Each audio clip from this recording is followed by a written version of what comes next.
Hello everybody, back here again for our vlog a day, and today is Thursday the 8th, and today was a beautiful day outside weather-wise. A little overcast, little sprinkles off and on, and a decent little rain for a few minutes, nothing real major, but the temperature was absolutely gorgeous. It just really never got hot all day, a little bit of breeze happening. It's actually cooling down good this evening. They're calling for like a low in the high 40s, low 50s, something like that for tonight at 6 a.m. in the morning, so definitely going to be another beautiful night. Have the windows open. Last night was actually a little bit warm to have the windows open.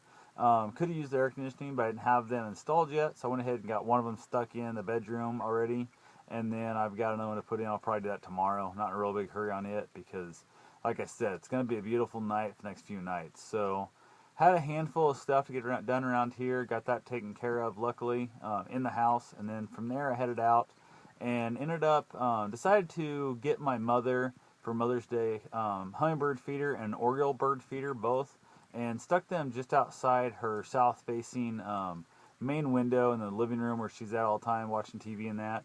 You can kind of see them both from where she sits all the time.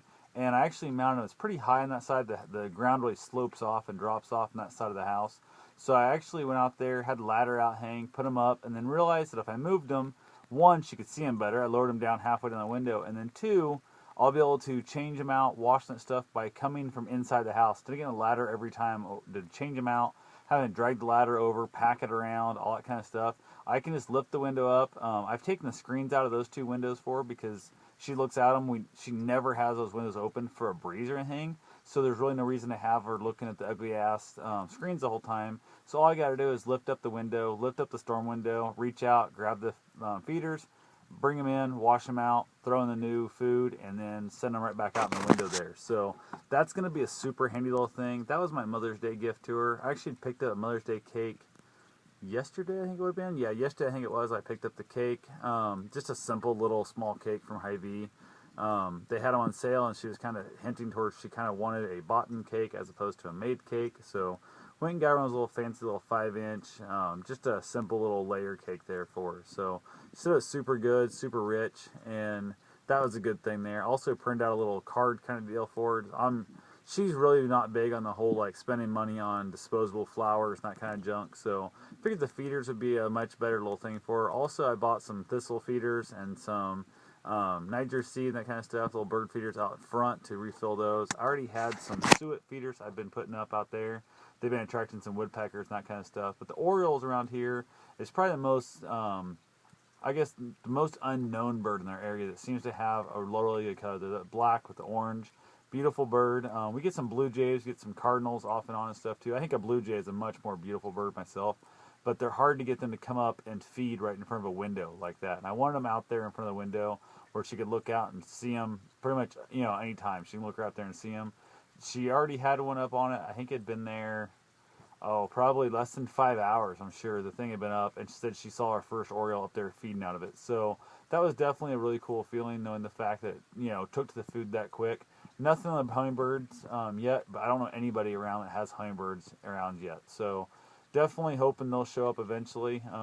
Who knows? We'll wait and see. So that's pretty much all I've got for today. Oh, I did go get my run on. Went out, got my run done.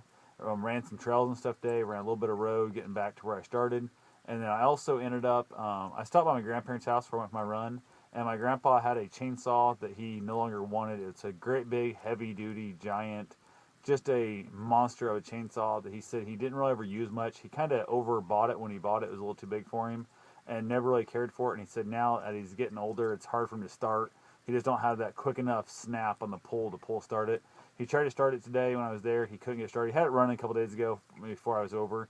Wouldn't start today. I was able to, yank on a little quicker and it fired up. I got it running decent. So definitely, I'm excited about having myself a chainsaw. I've got an electric chainsaw, which ironically he bought one just like mine a while back when he knew he decided he wanted to replace the gas. He was getting tired of starting them all the time and stuff, and the tinkering and the hassle factor. So I got that part done. Got the chainsaw here. Haven't got. I'm gonna probably build a little chainsaw box, I guess. 'Cause there's like some oilers and different little thing. He had a really funky little greaser to grease like the front bearing on the bar that I've never seen before. I don't think Dad ever even had one. He said he had two of them, so he passed one of them on to me too. So I need to make a little box of, I need to get a spark plug wrench for it and just different little things. Still have the owner's manual for this chainsaw and everything. So definitely it's kind of nice to have a chainsaw around. Like I said, I have my electrical on right here at the house. It works decent, but it's still not the same thing as having a giant gas-powered, chainsaw. It'd be nice if we have a giant windstorm come through, so I don't need a extension cord on a generator. Take it out. I'll probably end up using it sometime out on the trails and stuff, riding my dirt bike. Seems to always be a handful of limbs and trees that are knocked down in the way. There's actually one on one of the running trails that's been blocking my way, and I'll probably run the chainsaw out there, and I'll probably put it on the bike, take the bike up there, cut up a few chunks, open up that pass again, let people get back to the trail instead of climb over the tree all the time. So hopefully nobody shows up and throws a fix. I'm sure I'm not supposed to be out there cutting, even if it's just to clear a path. I'm sure there's probably some law saying you can't cut trees on public or state land. So anyway, that's all I've got for right now. I will talk to you guys tomorrow. Have yourself a safe and wonderful day. Thanks for watching.